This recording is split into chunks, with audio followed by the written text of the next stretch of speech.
your input to be heard. We're going to go over some things very high level, introduce everybody to everything, and then direct you to some resources that you can use to find out more, and also take any questions that you may have. So we're going to do a presentation first, and then we're going to have Q&A at the end.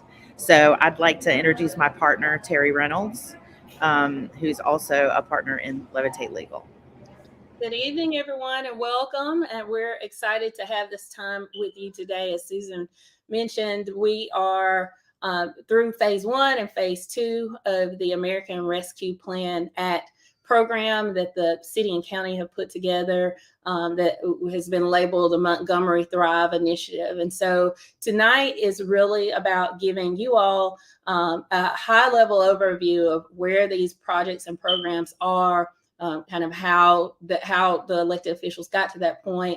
But do want to point out that over the course of the next 6 weeks, there will be a series where we go into more detail about each project. So we're hopeful that this evening, everyone that's in attendance can listen, learn, and most importantly, ask questions and share your feedback. So before we go into the programming, our leaders wanted to provide their welcome and give you a little insight into why these programs were so important.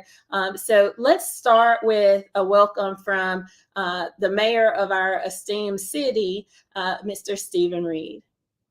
Hello, I'm Stephen Reed, mayor of the city of Montgomery.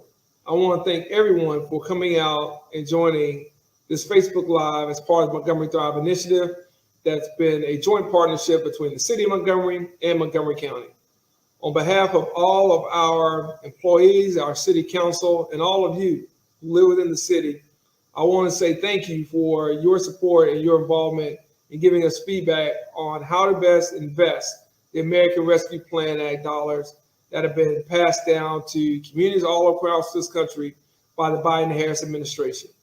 When we think of the ARPA funds, I think about ways to reinvigorate not only our communities, but our connectivity to one another through economic, social, as well as overall comprehensive change. That's what we're trying to do, and that's what we've been doing and working with our partners in Montgomery County, as well as our city council and other officials throughout this city. Having said that, we still need your input and we still want your involvement. So I'm glad that you all are participating in this tonight, and I look forward to hearing some of the feedback. Thanks so much, and we look forward to doing things the right way, in a transparent way, in a way that we will all appreciate as we go through this process. Enjoy and have a great evening. Wonderful. And we also have a welcome from the chairman of the county commission, Chairman Doug Singleton. Hello, everybody. This is Doug Singleton, chairman of the Montgomery County Commission, saying good morning. And we're excited about the American Rescue Plan Act and the ARPA money that the city and the county are jointly working together to best utilize to make it the biggest impact in Montgomery County.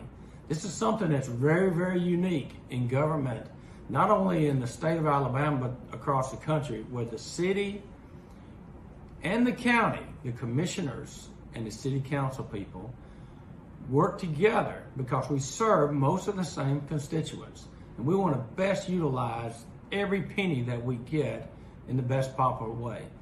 So again, welcome. I hope you enjoy what we've got coming up for you, and we look forward to seeing you soon. Hello, everybody. Wonderful. Thank you. Thank you so much to our leaders. We have mentioned this over the course of this program, but Montgomery City and Montgomery County are really unique in that they've opted to come together to invest these funds in a way that will have the longest impact and the biggest impact for the residents. The American Rescue Plan Act was really designed to help those people and those businesses and local governments that were hardest hit by the pandemic. And so the city and the county have been very thoughtful and deliberative in that process. And we're just honored to work with them in this process. Anyone that's followed government knows that it's a commitment, and it takes patience to build consensus in even one body of government. So to see two bodies of government come together and really work in such a collaborative way is really encouraging and exciting. And it's something that Montgomery residents should be proud of. Before we go into each phase and the projects within each phase, we thought we would start by giving everyone an overview of the Montgomery Thrive Initiative and what has taken place kind of from the inception to now, and where things will move in the coming weeks and months. So the city and the county opted to come together and jointly invest these funds and look at investment opportunities in late August, early September of last year. And so at that point, there was kind of interim guidance on how these funds could be used. And so they used that time waiting for what we call the final rule to really come together in a subcommittee process. They looked at 5 different areas that they thought would be key investment parameters for these funds. And so that process took place from November to March. And let's put that slide back up on the screen, the overview. So that process took place from November to March. In January was when the final rule came down. This is the 400 plus page document from U.S. Treasury that really guided exactly how these funds can be spent and how they cannot be spent. It answered questions from local governments from all over the country who wanted to make sure that they spent these dollars in compliance with what the federal government said they could be spent on. This was really important for Montgomery to get this information because of the collaborative nature and also because of the amount of funds that the city and county got. There's some stricter requirements for some of the smaller cities and counties out there that got less than $10 million, $10 million or less. They had more flexibility with how to spend those funds. So once that final rule came down, then was the time to really start digging in and what programs will work, what programs meet the needs of Montgomery City and Montgomery County residents. So from April to June, the findings of those subcommittees were kind of put together into this broad kind of menu of different programs that fit within what was identified as priorities. I think total there were over 30 programs in that packet that the both entities considered, and of course they were not limited to, but that kind of framed out the basis of building consensus around programming. Many of you have probably been following this process since May. There's been one public meeting every month since May to really kind of move this ball down the field on where these programs are. The most recent one was August the 11th, where the city and county looked through, proposals and actually the procurement process. Like, how do we start making all these ideas that we've been talking about for the last 6 or 7 months a reality? So that process took about 3 months to talk and build consensus.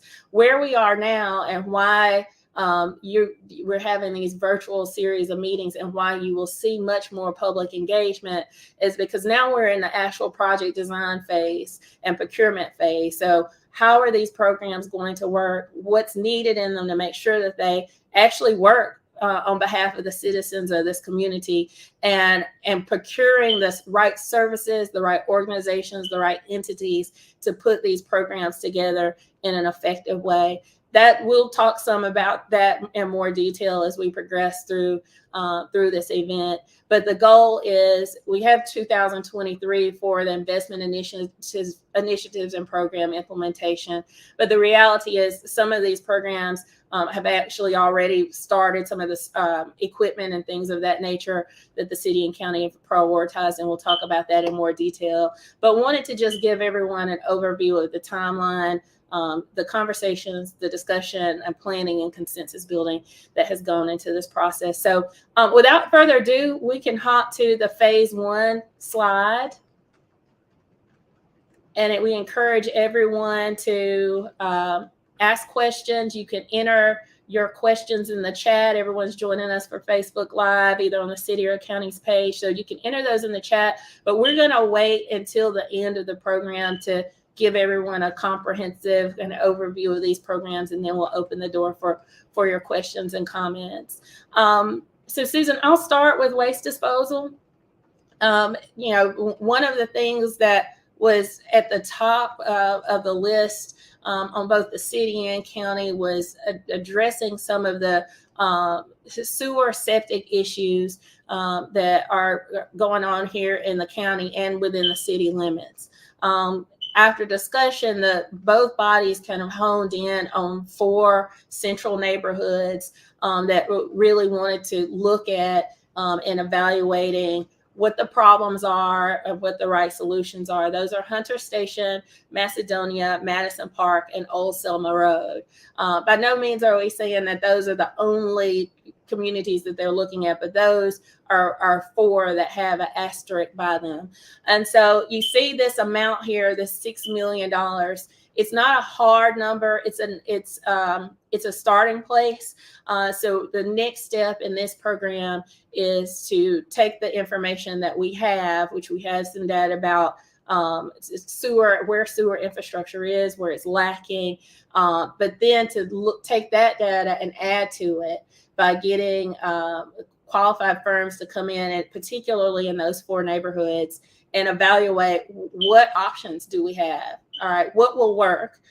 So if the city and county invest in this, what will have the longest impact? What is the most practical? What will be the best benefit to the residents of those communities? And so that procuring that service, procuring a firm to come out and help with that is in process. Another component of that is also just some emergency repairs. We know that there's some folks who, their situation is an immediate emergency. And so providing assistance to those people and those households is of utmost importance to this group. So, this is a program that you've probably been hearing about, and it's something that we put a lot of time in with the elected officials to make sure that we fully understand the needs, so we have the right information and make the right decisions. Folks in those communities, you will be hearing from your local elected officials, and we encourage you to visit montgomerythrive.org for more updates. One asterisk that I'll add before we move on to community restoration on that, and for all of these programs, again, this money is not designed for everybody. All right, it's designed for the underserved, for those who were disproportionately and negatively impacted by the pandemic. So to that end, when these programs open up, you're going to see some requirements that are measured up against the average median income. So the target folks are going to be people who are at 40% or less of the average median income of our community. That's where we will start. And so I think that's important for folks to know as we move forward. So that's a high level overview of waste disposal upgrades. We expect in the very near future, in the coming weeks, to be getting those services that are required to truly go out and assess what the needs are and what the solutions are in those 4 targeted neighborhoods that we discussed. And also at starting that emergency fund for those residents who are in dire need of some support and some upgrades to their current systems. The next one is community restoration. Susan, do you want me to start on that, or do you want to start on it? Oh, you're on mute. Sorry. I can start on it. So like Terry said, this money it's called the American Rescue Plan. So it's actually money that is supposed to respond to the pandemic and to people that were hurt most by the pandemic, or people that were in a certain situation that maybe they couldn't respond themselves to the pandemic and didn't have the resources to respond themselves. And so this is rescue money for underserved, what we call qualified census tracts, or areas that are primarily underserved. So the Community Restoration Initiative is exactly the same. This allocation that the elected officials have come up with. These are sort of soft numbers, but these are kind of, this is what we think we're going to spend. This is for people who have emergency repairs, maybe for their homes that they need. It could be assistance to renters that are having particular problems with the place that they live. Maybe their landlord is not taking care of their home in the way that they should, and so renters are suffering for that. So this could include legal assistance for that. It could include legal assistance to clear title on some properties that are nuisances, or that the absentee landlord is not keeping up in your neighborhood. That makes the neighborhood just look, not safe or not a place people want to live. There's a lot of guidance that says that you can, take vacant lots and make them into community gardens, and you can address blight in certain neighborhoods, which I think some of this money will do. But in the end, the Community Restoration Initiative is really to restore communities and communities that were underserved during the pandemic. No, now you're.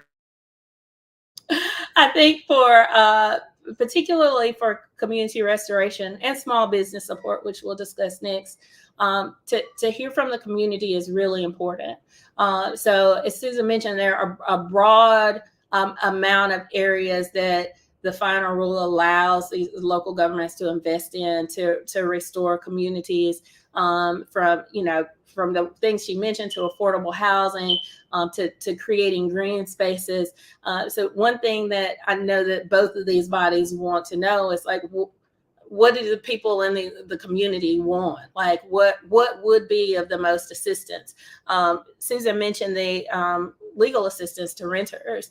And that's something that we know is a gap, that if a renter is in a home and there's issues because they don't own the home, there's limited resources of what they can get to come in and make repairs and rehab. There are barriers in place that would make it hard for any local government to come in and provide that sort of assistance to a property that the occupant doesn't own. However, these funds, one of the enumerated uses is for legal assistance to help address some of these issues. So those sorts of things, please go to the Montgomery Thrive website. There's surveys. You can also leave email correspondence at questions@montgomerythrive.org. Certainly want to hear your feedback there. On small business support, this one will be really a fun program to launch, and there's a lot of excitement around this program as well. Looking at ways to support businesses, small businesses. Again, this program is not for every small business. It's not for everybody. It is for small businesses that can show that they were negatively economically impacted because of the pandemic. All right, so as we're preparing to launch these programs, I would encourage small businesses to start getting your ducks in a row and getting your documentation together to show how the pandemic negatively affected your business. We'll talk about this in more detail in that webinar. There's some key things that the final rule says that demonstrate a negative economic impact. So we'll talk with you all about that in more detail. But one quick high level point on that, what has been discussed is, Alabama law makes it difficult to just hand out money. You can't do that here. Some places you can't do that in Alabama. But those sorts of programs don't necessarily have the sort of impact that the leaders of the city and the county have told us they want to have. So this program may be something that has different tracks based on the needs of different small businesses, whether that's converting from a storefront to having some sort of online sales presence, or that might be supporting small businesses that hire displaced workers. Those are just some examples of some things that could be included in a program like this.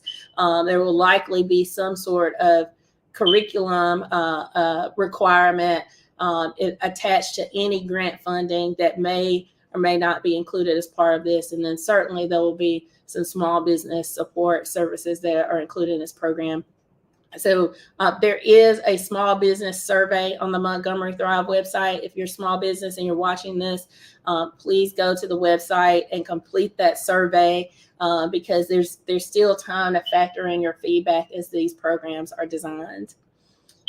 Susan, I'm going to pass it over to you for the hospital-based violence intervention program. Thanks, Terry. This is one that I think everyone's very hopeful about. A lot of cities during the pandemic experienced a dramatic increase in violent crime and in gun violence in particular. And so I know that Montgomery is like many other cities. They have also experienced that increase in gun violence and violent crime. And so, one of our charges when we were looking at everything is what programs actually work, what programs are in place that can break the cycle of violence, what's out there that's working. And we found, hospital-based violence intervention programs. They are in almost every large city that has, struggles with violence and gun violence. So there are a lot of examples out there of how these programs can work. And so basically what they do is if, there's a lot of research out there that says that if a family or an individual is in a situation where they've been the victim of gun violence or one of their family members have been the victim of gun violence, that they are in a particularly vulnerable situation where they might be willing to talk to a trusted member of the community that could help them break that cycle of violence, whether that is moving, whether it's, going back to school, getting another a certification to work in a certain industry, family counseling, trauma counseling. And so the other statistic that I think is really important about this is that 48% of all violence is retaliatory. And so what's important is that you get into the hospital with folks that are respected not in the hospital community, but in the community where people come from. And they come in and they help those two families not retaliate against each other and break the cycle of violence. And they're not just saying, please don't, commit more violence. They're actually providing help, services, real help, real services, real job training, the ability to move out of your community or to change neighborhoods or, those kinds of things. And so it's like a caseworker, and that caseworker works with folks that have been the victim of violent crime or maybe even perpetrated violent crime. And they work with that person for 12 months to really change and break the cycle of violence. And so that program will be located at one of the hospitals in Montgomery. The next one, body-worn cameras and license plate readers, that kind of speaks for itself. It's an equipment purchase. And so the county has actually has gone through the process to identify a vendor for their cameras. The city will be doing that. Here's why that matters. The technology in these cameras are so impactful in our law enforcement agencies' ability to not only combat crime, but combat it effectively. For example, these body cameras now have the capability where if a law enforcement officer is out and encounters someone who is not a criminal offender, but maybe having a mental health break, they could have someone in their ear that's a trained mental health professional telling them how to handle the situation, even seeing what is happening in real time. That sort of smart city technology, is critical to our law enforcement ability to, again, more effectively combat crime, which is what they're always looking to do. Like, what can we do to improve how we're addressing some of the violent crime in particular that's happening in our communities. I will say that has been a priority for several members of both the county commission and the city council, and certainly mayor's office is how can we invest these funds in a way that promote added public safety. And so, Montgomery is ahead of the curve. A lot of the law enforcement officers here have gone through that training to know how to address those sorts of issues, particularly when there's a mental health situation. But these cameras will support that. License plate readers are just kind of a part of that. That will be more of a county thing than a city thing. But we believe that these investments will certainly help our law enforcement agents, law enforcement officers, when they're addressing the hospital issues, the issues that occur in hospital-based violence intervention program that Susan's talking about, some of the violent crime prevention strategies that we'll talk about as part of phase 2. So this was an early investment, and it's one of the ones that it's easier to procure and move forward on. It really ties in very well to the next investment, which is the Carestar capital improvement. So I'll pass it back to you, Susan, to talk about that. So Carestar capital improvements. Carestar, some of you may know them as the Montgomery Area Mental Health Authority. They are one of 3 mental health crisis diversion centers in the whole state. And so Montgomery was very lucky to get one in their region. And the state funds that, the Carestar facility, they fund it at $7 million a year from state money. And so that will provide a lot more services. That has not been happening, and that will provide a lot more services. And so what they needed in order to provide those services to the community was improvements in their facilities so that they could house more folks and they could treat more folks and they could have more mental health professionals on site to respond to, just like violence, mental health, mental health disturbances and behavioral issues have been heightened, including domestic violence, have been heightened in the pandemic. And so this $5 million will finish out a new facility that will treat mental health patients instead of them ending up in jail or ending up at the hospital, which is not where they can be served best. So that's a response that's an expenditure that's directly in response to the increase in the mental health issues that have happened during the pandemic. And I wanted to, I know we're going to save questions to the end, but I want to encourage everyone that these are phase 1 priorities and phase 2 priorities. There's probably going to be a phase 3. Some of these numbers are super soft. Some money may be moved to another thing, or if there's a great idea that someone has out there, or there's some feedback that, hey, we didn't see this in here and we'd like to see this in here, then that can absolutely happen. It's not like all the money's gone, and it's not like we can't be flexible enough to, if there's a great idea out there, to add it in at this point. So if you look at all of the phase 1 priorities, you see the estimate is around $26 million. As Susan said, these are soft numbers. These estimates were kind of put up against what we saw in other areas, other cities and other counties, and how much projects like this could cost. But these numbers could go up, they could go down. And so that's part of where we are in the process now, is really pricing these things out. As we all know, inflation is very real right now. And so one of the things that both entities charged us with doing sooner rather than later is like, let's get a real sense of what our costs are going to be looking like against the current economy. And then one more point before we go to phase 2. Early on in this process, there was a community engagement survey. I'm thinking many of you that are on here filled it out. It's still up, it's still open. But when we started the phase 1 priorities, mental health and crime prevention were at the very top of the list. Almost all of these things align with the feedback that came through from those community surveys. There is still time to complete that survey. So if you go to montgomerythrive.org, I'll check. I can't remember what the heading is. I think there's a heading that maybe says surveys at the top menu options. If you go there, you will see one that says community survey. I think there's also a link to it on the main page. So if you haven't completed that, please go ahead and complete it. Let's move on to phase 2.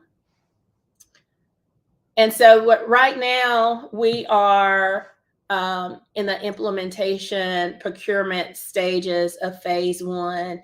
And now that same process is getting started for phase 2. So I will start with recreation facilities, and I will actually start by passing that right on over to Ms. Kennedy to discuss.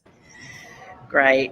So one of the things that's permitted under ARPA, it was important during the pandemic for people to have opportunities to be outside and to be away from each other and to get space between each other and also to get more healthy. And so recreation facility upgrades are actually a permitted expenditure. And so we are in the process of looking at what facilities we have now, what facilities need upgrading, and what's the future of recreation. If nobody plays shuffleboard anymore, maybe we don't build a bunch of shuffleboard courts. Maybe pickleball is the new thing. And so we want to bring pickleball tournaments around and get people excited about pickleball. So that's an evaluation that we'll do. And the city has already planned a lot of recreation facility upgrades. This would be in addition to that. So some really good stuff out there so that people can get outside and enjoy their communities. And again, these recreation facilities aren't everywhere. They're where in neighborhoods that have been traditionally underserved. And then I'll go right on to community center, new construction and upgrades. The community center network, the more people we talked to and the more feedback that we got on the community centers, there were kind of two elements of this feedback. One was people don't go to community centers anymore. They're kind of outdated, or they might have some stigma associated with them. Other neighborhoods were like, oh no, we like our community center. So what we're trying to do in this is to modernize the services in the community centers and to modernize the community centers themselves, and also maybe build a flagship community center that would control programming for the other community centers. So trying out new programs in the flagship and then moving them out into the other community centers. And when I say services, I mean things like potentially telehealth. So some of these community centers that don't have the level of broadband they need, maybe that's something that we can modernize. It's big out there these days, esports. So for teenagers and preteens to go to a community center and be able to video game and participate in esports and esport tournaments. There'll also be some sports and some recreation upgrades to some of the community centers. But what we really want to know, and this is important for this, for you guys to fill out the survey or to send us emails on questions at montgomerythrive.org, what services would you like to see in your community center? So maybe there's healthy cooking, maybe there's telehealth, maybe there's some mental health services one day a week, maybe legal aid can come to your community center. So we want to be able to put the services that are modern and needed into community centers that are also modernized, and make the community feel excited about their community center and have it be a place where the community actually does come together and feel like a community. So we're excited about that, but we need your input on what services you would want to see in your community center. I'll touch on the broadband study. One of the things that we've heard consistently from both entities is we don't want to spend our time studying things. We want to get things done. But sometimes you have to plan before you can act. And broadband is one of those cases. So just to give a little background, and I know no one wants to hear about all the federal laws that have and federal investments that are going on right now, even though that's exciting to me. But there are a huge amount of federal funds coming down for all things infrastructure related. One component of that is broadband infrastructure and broadband affordability and all things related to getting our country to a place where everyone has access to high-speed internet. In order to be competitive for those opportunities that are coming down, because cities and counties will have to compete for those funds, you have to know what your problems are. All right, so that means knowing where is your broadband infrastructure, where isn't it? It means knowing who has access to high-speed internet and who doesn't, and why don't they have it? Because they don't want it, because it costs too much, because the service providers in their neighborhoods and communities are overpriced, or what is the reasons behind it? And then the other component of that is really understanding why people choose to rely on high-speed internet or why they don't, and what education is needed to get everybody on recognizing and understanding the critical importance of having high-speed internet. The three kind of big things that impacts are education, all right, business and economic development, and now telehealth and telemedicine, which is the future of healthcare. And in a lot of ways, it's the current space of healthcare, but it will certainly continue to grow and evolve. So what this study will do, it will answer those questions for the city and the county so that they can make decisions that are based on facts. This will involve community outreach. It will involve and figuring out where infrastructure is. It will involve conversations with schools and the housing authority to really understand what those needs are so that they can make proper investment decisions.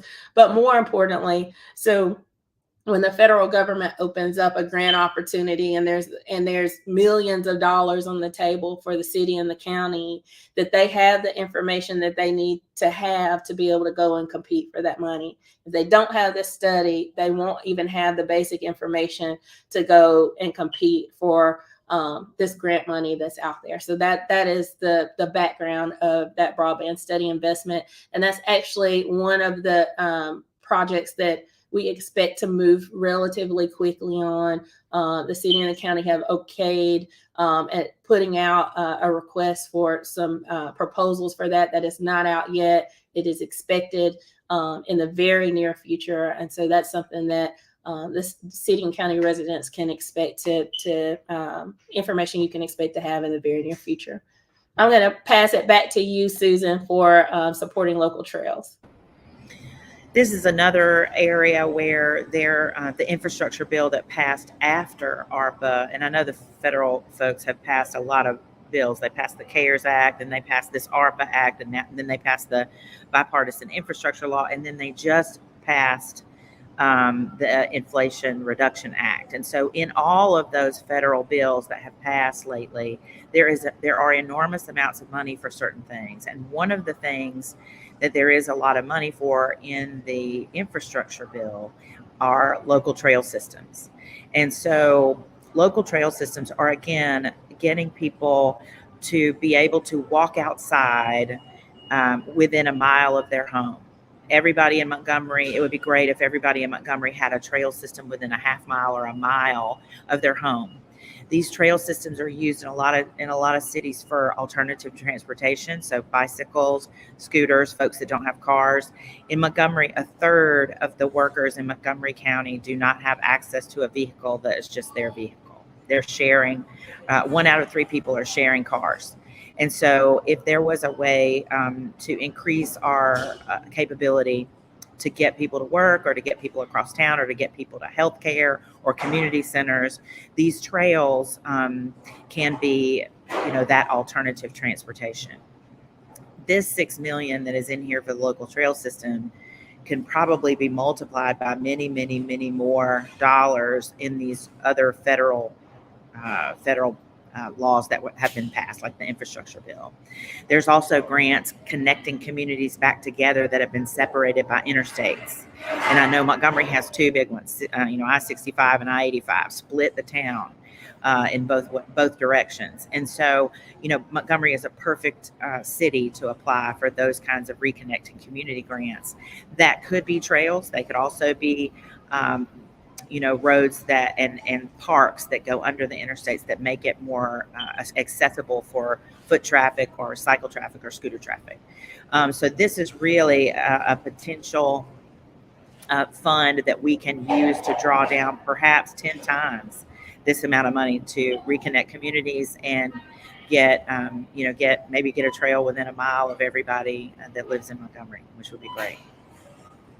As we're going through this, Susan,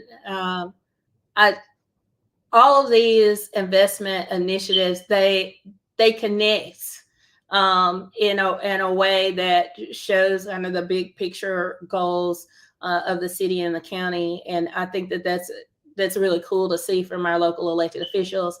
The local trail systems, if you look at places like Greenville, and places that have really plugged into their local trails, along those trails, what happens is economic development, because people are walking, they're riding their bikes.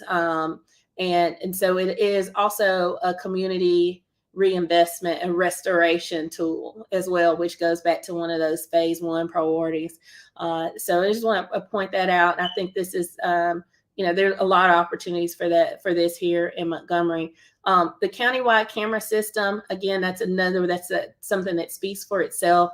And this is really contingent though on our broadband capabilities. And so this is a system that will be designed to, again, aid our law enforcement agents in kind of addressing crime and being able to know what's happening in certain areas when they happen. But you can't do this if you don't have the high-speed broadband capacity to support the camera system. So this is one that really cannot be moved on until the broadband study is complete. So we will be talking about that one in more detail. And let me add that when we have the future webinars on each of these, to the greatest extent possible, we will try and bring on experts who can kind of get in the weeds with you a little bit more about what each of these investments mean for the community and why they're important. The last one, I want to make sure we leave 15 minutes for questions, is programming to address violent crime. This was actually added to phase 2 at the most recent city and county meetings. And you see there's a $1.5 million investment here or up to that. And that is to explore programming that can, and investments in the community that can help address violent crime with a focus on our community's youth. What sort of services, what sort of programs can we do to help them, to support them, so that the violent crime starts ticking downward. So I wrote down a couple of things. And again, a lot of those are kind of wraparound services that will tie into this modernized community center network, because those community centers with all of the cool new programs that Susan described will hopefully be a place that young people are attracted to and they want to go. So it'll be a hub for them to get access to services. But that could mean scholarships, that could mean subsidized employment opportunities, that could mean trauma assistance. A lot of acting out is the start is some sort of trauma. So let's make sure we have programming in place to provide support for that. It also includes making sure that the people who are providing these services, again, are trusted community members. So we are bringing in folks that people know and trust and have a relationship with. So this was added. These programs are being explored right now and reaching out to national organizations that have experience in not only designing and implementing these programs, but actually seeing success and seeing those numbers trend in the direction that we want to see them trend. So that gets us to our phase 2 total estimate is about, hello, this is my daughter. She has joined us for our event this evening. But that gets us to $34 million. And again, as I said, these numbers are not hard. Some of them may end up being more, some of them may end up being less, and that will be a decision that our local officials will have to make as those numbers start coming in. And that really is the phase that we're in right now. So again, guys, questions, start dropping them in the chat. And while you do that, we are going to quickly go over this virtual meeting schedule for you so you can add this to your calendars. I won't read through all of these, but you see the first one, that's today, where we've done the overview of phase 1 and phase 2. Between tomorrow and the end of September, we'll go through all of the programs that we discussed. Because the violence programming was just added, that's not on here. I think it makes sense to discuss that some tomorrow, but we'll probably put that, add that near the end once we've gotten and collected that research to advance that forward. The big thing here that we've put a star on is the local vendor opportunity workshop. One thing that the local officials have communicated as being important is making sure that when all these services and products and equipment are procured, that local companies and vendors that are already providing these services have the opportunity to be a part of this. The problem with that is, or the issue that we're trying to address, is that ARPA final rule has all these risk assessment compliance boxes that have to be checked that honestly can make it difficult, particularly for smaller businesses, to meet those compliance standards that have to be met before money can be allocated to people as subrecipients or otherwise. So we want to try and get ahead of that and work with local vendors as much as possible to make sure that you know what all will be needed, so that when these RFPs and RFQs and invitations for bid open up, that you can put in an application that's not tossed aside because it didn't check a box that has to be checked. So the September 7th one is the first workshop. There will be a series. These are on Zoom. If you go again to montgomerythrive.org, if you look under the blog posts, there is a story about these meetings, and you will see a live link there. If you're signed up for our updates, you received an email this morning that included a number of informative stories, including a link to register for this. But we'll be getting that word out between now and September 7th. But definitely want to put a star beside that for anyone that's looking to be engaged in some of these programs, especially if you're already out in the community doing this sort of work that we're talking about. So I'm not seeing any questions. I see some, Terry. Okay, great.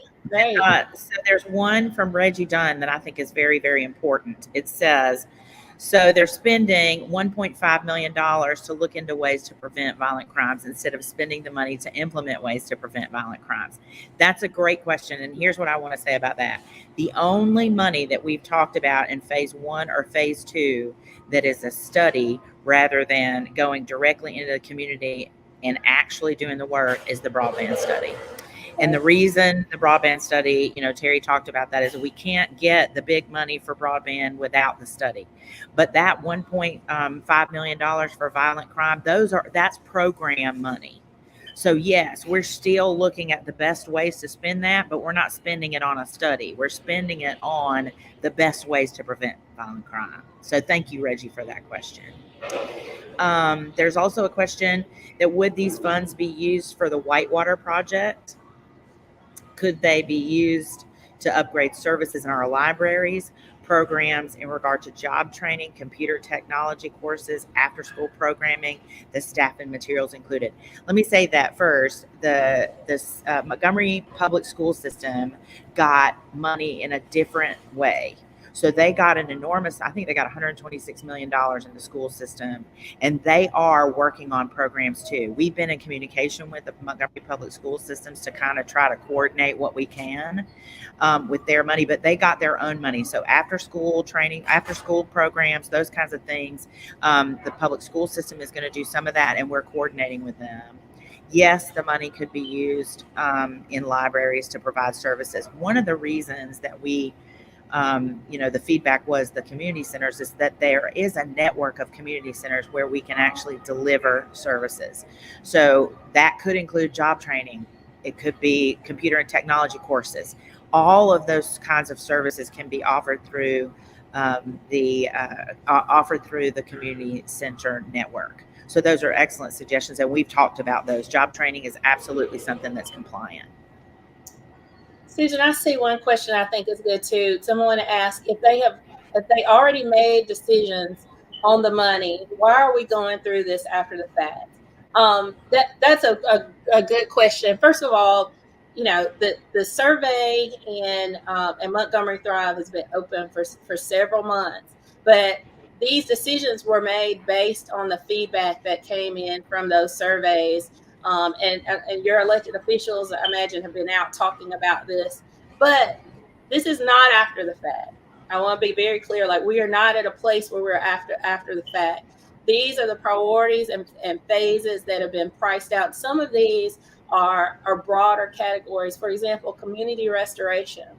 That restoring communities includes so many things. All right. And so those sorts of broad programs are there to allow us to capture additional feedback. So that is why we keep saying, please go to questions@montgomerythrive.org and send us an email, send us a soliloquy, whatever you need to do that lays out your thoughts. We have the surveys, but I think if you want to have like a more open feedback, certainly send us an email that goes into some of those details. As we continue this process and this engagement process, we'll change these formats so that we can hear more from you. We know that there are at least 2 programs, in-person roundtable programs that we're planning related to some of these broader programs, community restoration, small business support. So we do want to hear from the community and your thoughts. And it is not too late to say, hey, here's something else. Have you thought about this? The young lady that mentioned library services that could work very well with the community center services. So that's the sort of feedback that we want to hear, and we thank you all for raising your questions. Now a lot of questions are coming in. Somebody asked about increasing sidewalks / trails within the city and county. So we talked about the trails and exploring that. One thing that I do want to be clear on, like the ARPA is very clear that this money cannot be used on infrastructure outside of water infrastructure, sewer infrastructure, and broadband infrastructure. So it's not designed to be used for like roads and things of that nature that we traditionally think of our cities and counties in doing. But sidewalks and trails, because that could have a public health impact, that we can tie that back to what is considered a allowable expenditure. So that's something that the city and county have charged us with exploring further. And I see a question from Frank Winkler, it looks like, and it's more about the education assistance to improve grades, truancy, reduce dropouts.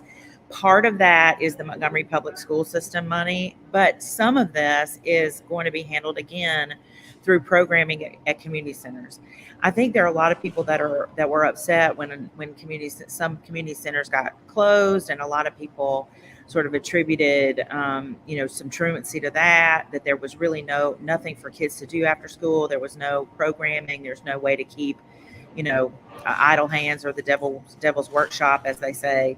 And so maybe more, our role in the community centers is to add in the after school or the evening programming, or, counseling programming like that. It will be dovetailed with the Montgomery Public School System money that is going to work on truancy, dropouts, improving grades, and those things like that. And then I see one more real quick that's a good one to answer, and that's again from Reggie Dunn, who asked good questions. I'm wondering, if these trails are built, how will they be maintained? Because we have parks and community centers now that aren't being maintained. There are a lot of engineers out there that build trails, in urban trails in cities, and there are variations of maintenance. So there can be gravel trails that don't require much of any maintenance. Also, some of the trails will go through places that are already maintained. So for instance, a trail that connected EJI to the riverfront, to MLK Baptist Church, or the Capitol. Those kinds of trails. The National Historic Trail from Selma to Montgomery, some of those are maintained by federal money. So it's really a combination of things. But you can build a trail that doesn't require a lot of maintenance, or build the trail through a place that's already being maintained. But that's an excellent question. I see a question from Felicia Martin. Could the funds be used to update community center and public housing? Yes, that would be an allowable expense, Felicia. And if you want to email us or reach out to us about a particular community center, please do that. That's very clearly an allowable expense.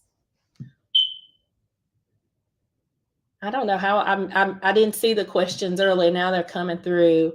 Someone asked about body cams and dash cams and how many we have now. That's not something that we have the answer to, but I will put an asterisk in that by that. And when we have our discussion on body cams, and I'm looking, let's see.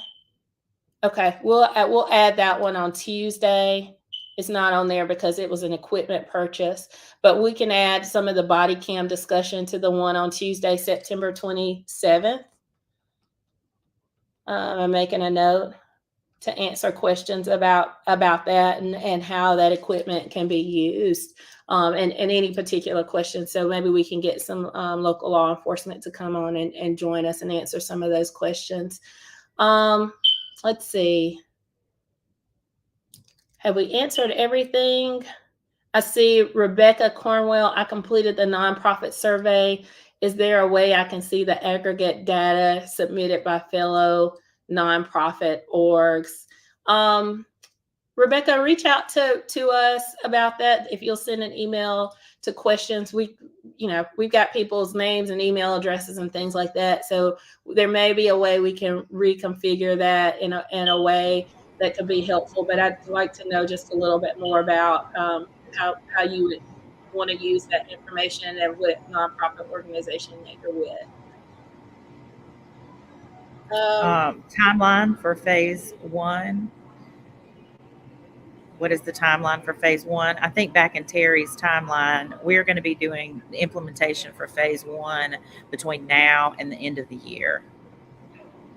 Now, those programs may not be up and running by the end of the year, but we're going to have them. We have to bid all this out according to federal guidance. And so, there'll be public competitions to run these programs and to work on these programs. And so once that public competition is kind of over, then we'll begin to, get those programs in place. And so it's between now and the end of the year, you'll start to see some things happen. Someone, Reggie Dunn asked very good questions. He asked the historical civil rights trail, can these funds be used?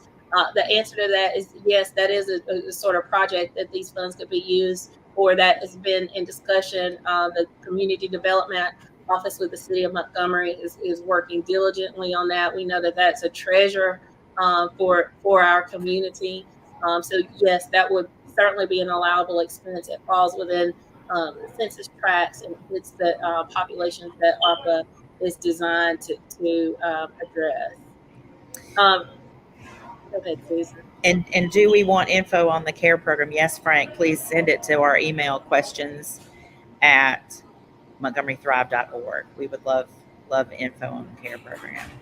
Rebecca Cornwell asked, how can we use some funds to help make it easier for local neighbors to access the emergency rental assistance?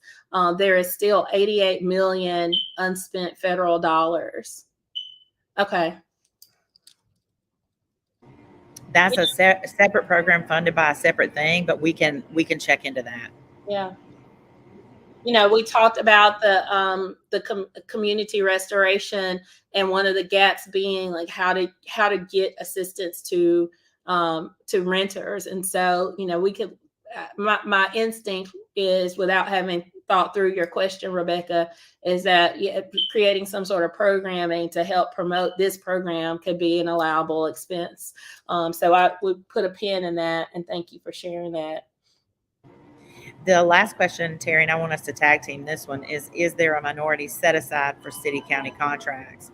So there is a preference in the regs for local minority contracts in the competitive bidding, which is why on Wednesday, September 7th from 4 to 5:15, we have a local vendor opportunity workshop so that we can let people figure out what they might be able to provide in terms of all these programs, and then how to get compliant. Terry, you want to talk about that some? Yeah, and I mean, I'm just going to be straight up, and the programs like this say we want minority participation, but then the risk assessments and the things that are considered disqualifiers are so high that it makes it hard for any small business to be involved in programs like this.